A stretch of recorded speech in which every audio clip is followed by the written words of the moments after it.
A v neposlednej rade tu máme samozrejme elektrické vozidlo KG Muso 4x4 s korbou, teda je to pick-up a máme ho ako prvý v celej Európe my ako spoločnosť ZHT.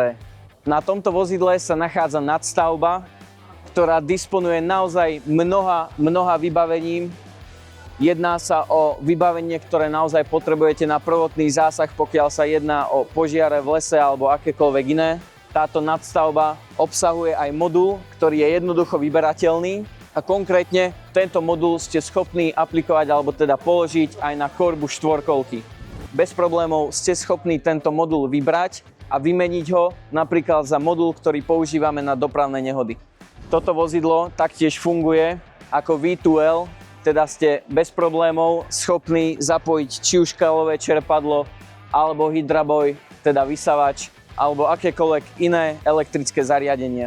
Funguje to ako taká veľká powerbanka.